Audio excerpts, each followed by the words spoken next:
Meron na din mga Delatswang. Wow! 200 mahigit na.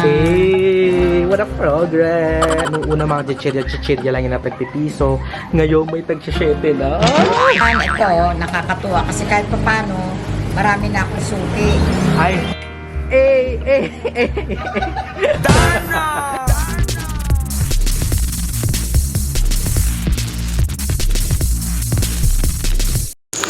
Hello. Hi! Kayo pala dyan! So, kumusta kayo dyan? So, before we proceed sa video ito, meron lang akong i-share sa inyo. Kasi I have found one of my best boodles ever. Kasi kung kayo ay wala pang gift para sa mga inaanak nyo, sa mama at papa nyo, or kaya naman sa inyong mga kapatid, partner, I have the perfect gift for you.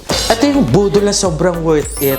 Kasi sobrang kailangan din talaga natin siya in our everyday life. Actually, nabuksan ko na siya. Ito yung Kisleck Calling Watch KR. So actually, ito ay isa sa mga budget smartwatch na pwede nating magbili and pwede nating ipangregalo sa ating mga loved ones this coming holiday. Ano ba mga kagandahan nito? Time is precious. So actually, suot ko na siya and sobrang ganda niya. Sobrang ganda niya ay pwede siyang pagayan sa kahit anong isuot mo since black siya. And actually, natanggal ko na siya sa kanyang box. So, this is Kisleck. I don't know kung sa ibang bansa kung paano siya bigkasin, pero Kisleck, pwede din Kisleck. Actually, upon my review, itong Kisleck Calling Watch KR ay under or upon na Xiaomi brand. It only means na itong product na to ay talagang dekalidad at talaga namang lalaban din at makikipagsabayan. So, as you can see, pwede to sa lahat. Bata, matanda, babae, lalaki, pwedeng magsuot nito. And kung hindi kayo pamilyar kung ano yung smartwatch, ito yung mga watch na pwede natin i-connect sa ating mga mobile phones. And sometimes, yung mga smartwatch na ganito ay meron ding mga features na nakikita natin sa ating mga cellphone. So actually, itong Kisleck, marami siyang features and i-share ko sa inyo yung ilan sa kanila. And mga nababanak itong Kisleck Calling Watch KR, may mga tricycle na.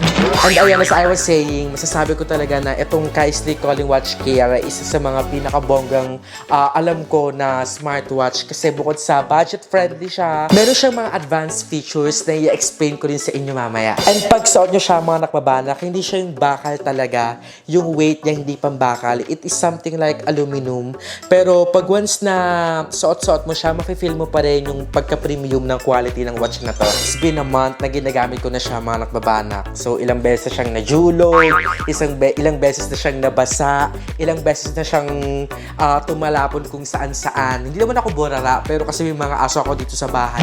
And I can say na wala pa siyang gas-gas. May kita niya, no? So pag binuksan natin, pop! Oh, di ba? And alam mo talagang premium siya kasi yung mismong Kisleck brand ay nag-create sila ng charger port para sa watch lang talaga na ito. So as you can see, ito yung dulo niya mga nakbabanak. So ayan, pwede nyo siyang isaksak sa USB type na adapter or saksakan.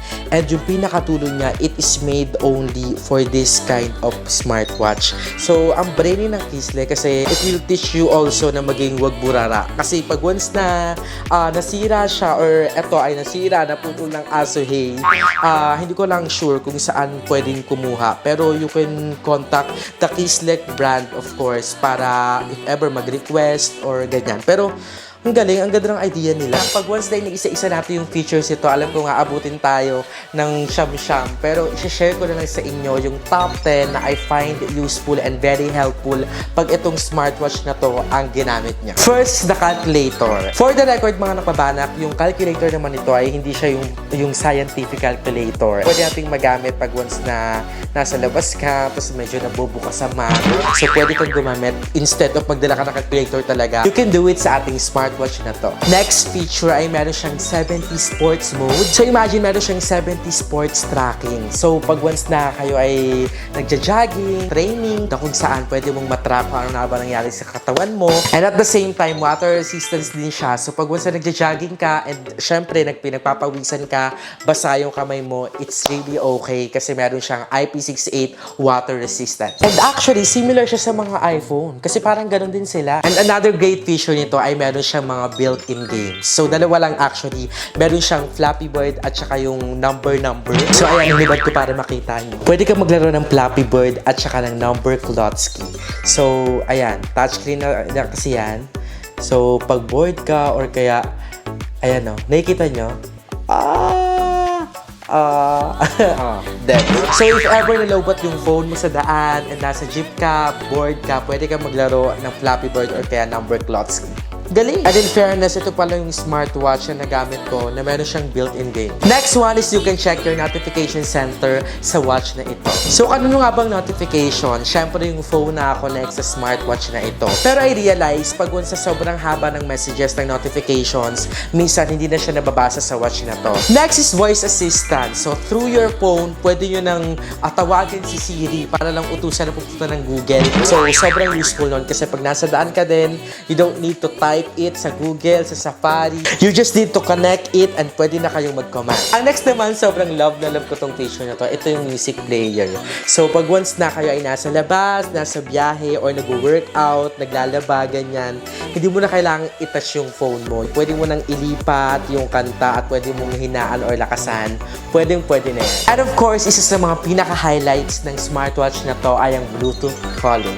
Again, just like in music player, you just need to connect your phone dito sa watch na to. And then, pwede na kayong tumawag through Bluetooth. Sobrang astig kasi habang nasa daan ka, hindi mo na kailangan kunin yung phone mo kasi baka ma-snatch yan. Pwede ka na makapag-usap using this watch. Sobrang helpful niya. Again, ilan lang yun sa mga features ng watch na to and you can try it out yourself. Pwede kayong bumili nito or ipang-regalo kasi sobrang dami niyang benefits. Actually, sobrang okay na to lalo dun sa mga taong nag-workout, nag-gym kasi ang daming features ito for them. Meron siyang 70 sports mode. Pwede nyo i-monitor yung heart rate nyo dito, yung sweat na kung ilan na yung nababawas. So, sobrang ganda, sobrang mura and at the same time, sobrang maraming features na pwede mong gamitin. So, ayun lang mga nakabana, kung bet nyo nito, ilalagay ko yung link sa description box below. And ayun lang, sharing is caring kasi isa to sa mga cheapest smartwatch pero sobrang ganda ng quality and at the same time, sobrang daming pwedeng gamiting features. Anyway, balik na tayo sa video. Balik na tayo. Hi mga nagbabanag! It's your mother, Nakpil Mel, and welcome back sa aking YouTube channel! So ayan, for today's video, I'm so happy kasi andito ako live na live sa Cavite, dito sa Carloville.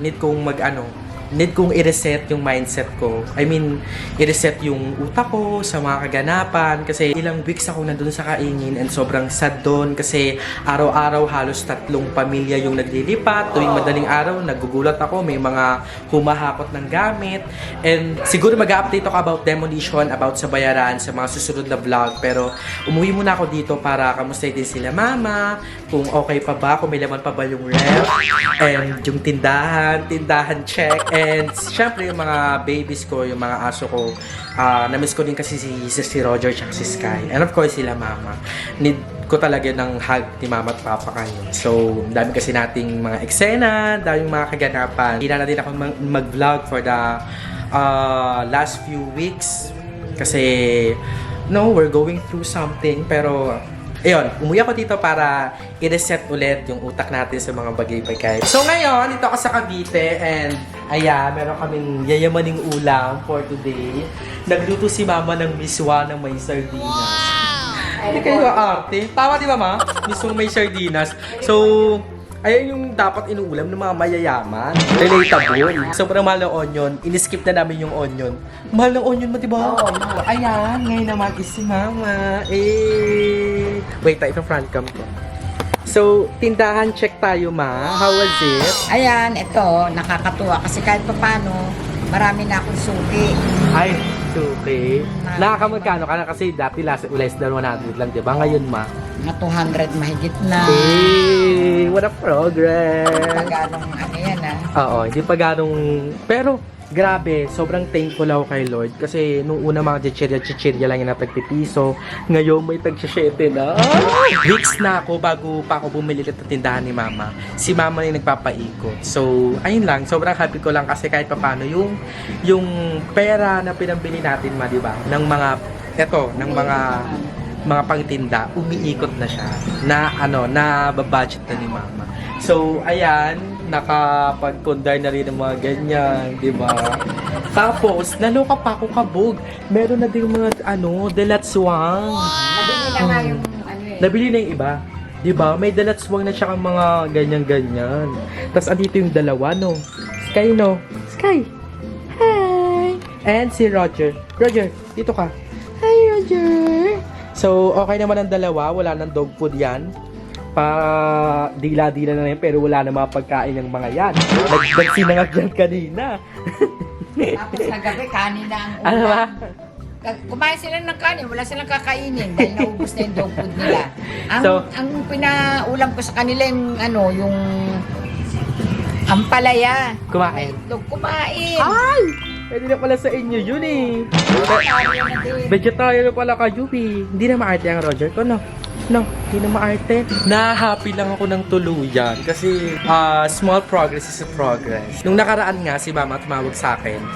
Nag-call siya, tas ang laki daw na kinita ng tindahan niya. Umaga yun it made my day. Kasi, somehow, nakakapawi lang din na in a simple way, kahit simplest way, na papasaya natin sila Papa. Nakalibang.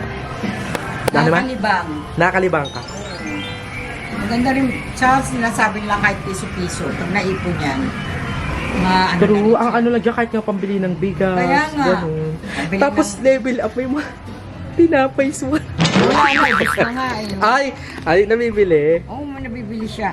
7 isang ganito. 7. Mura lang yung dati, may. Oo. So, syempre, kailangan natin kumove update. 7% ng tinaas ng inflation rate. Kaya, kasi Papa! Namiss ka ng mga pabana kayo. Sayaw pa, sayaw. Natatawa ako sa mga story ni Mama kasi sumasayaw sila, nagti-TikTok. Dapat pala talaga ibang account ng mga matatanda eh. Kasi, yeah, Jay, hi ka sa kanila. Hi! Ligo. Hi ka, Dali. Gusto ko may salita. Yan, ang sabi niya, hello daw sa inyong lahat. Ano pa, Jay? Ano pa? Ano pa? Jay? Ano pa? Naurat na. Nanood kasi siya ng... So, ayun, na-miss ko yung vibes dito. And, marami rin kasi nagre-request sa inyo na makita yung nakbabae ulit. So, i-visit natin yan. Magtatagal ako dito siguro mga 5 days, ganyan. Kasi online class lang naman kami. Ngayong week. So, I'm so excited na dito ulit mag-live sa TikTok. Gusto ko mag-live sa TikTok mga kanta-kanta. Gloomy day ngayon, pero it brightens up my day to see them again. And mamaya, kain kami nila Mama. Diba? Kain daw. Sa tayo kain, Jay? Sa? Yes. Correct! Ang galing talaga ni Kuya Jay. Nakuha niya na naman sagot. At saka, ano pa? Hi ka, hi. Salita. Hi. Say hi. Hi. Napakamot na lang talaga. Anyway, yan lang update dito sa Cavite. At I'm so happy nakauwi na ako dito. And update lang ito. Gusto ko lang makita nyo din yung progress ng tindahan. Yung si Roger siya kasi Sky, mga tumaba na. And ayun, si Mama at Papa na okay naman sila dito. Na kahit pa paano na itatawid natin yung mga bills, yung mga panggastos nila. Unstable man yung mental health natin, pero maganda pa rin tayo. Maganda pa rin nakaka-survive. Diba?